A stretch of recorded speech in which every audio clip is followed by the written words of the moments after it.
Show it, Cesar let out. Excuse me? Irma and I asked at the time. You, Cesar said, pointing at me. Rita, isn't it? Show it. Show us you can do what you say you do. It's not that easy. I tried to explain to him that I might appear everywhere, and that I didn't know even how to come back if I got to leave. It's up to you.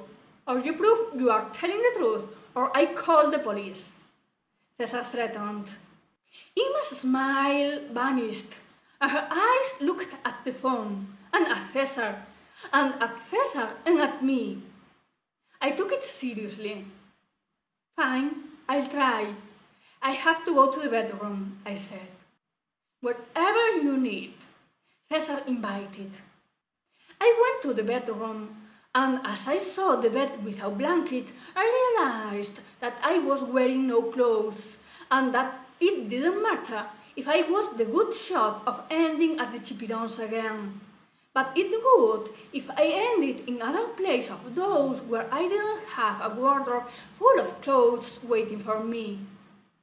Would you have some clothes? I didn't like the experience of waking up naked in front of strangers. I asked her. Not woman's, but maybe you can find something that fits in the closet, Cesar said, pointing at the wardrobe. Cesar and Irma were watching at me from the bedroom's door. I opened the wardrobe drawer and took a shirt and a pair of trousers at random. At the end, I had already lived the experience of being inside of a suit bigger than me. It was a sin to staple a so refined shirt or cut those elegant trouser legs, so I managed as I could. I also took a belt of those on the belt hanger. It was big too, but fastened a bit. I think she's whiling away her time, Irma told Cesar-in-law. Let her do. If it's true, we are going to freak out, Cesar answered, half smiling. More? This is the weirdest night ever. If this girl disappears from the bed right in front of me, I'm going to need psychiatric help. I'm warning you, Irma joked. I lay down and tried to sleep. It was hard. I knew they were staring at me, and I took long not to care about it. I focused. Maybe not much. I wanted to go back to the hotel, if it was possible, before meeting Froilan just when he knocked on the door. But I dreamt again. I was floating on the pool's water. Surrounded by silence, a little current rocked me smoothly. The sun warmed the damp of the clothes up. There wasn't any cloud in the blue sky. I tried to get up to see around. I couldn't touch the bottom. I was panic-stricken. I saw the pool came from a river that ran pleasantly to the right. I swam to one of the edges. The vegetation was green and thick. I could hear the racket of birds and insects among the branches, and a feeling of peace. With the strength I gathered, I went out of the water and rolled on the grass, only to feel the sensation of security of the dry land. I walked into the depths of the wood. The clothes were already dry. The sun was going down and it was getting cold.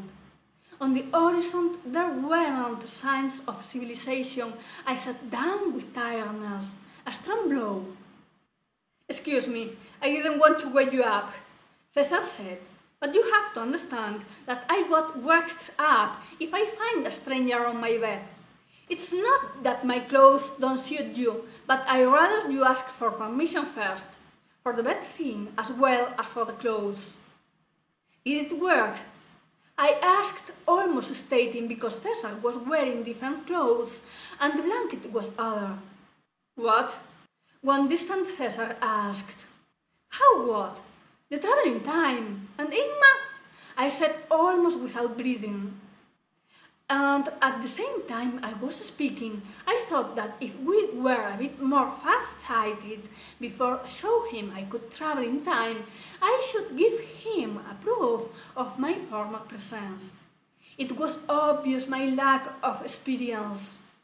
Who is Sigma? Cesar asked. She should be one employee of yours, I said. I see.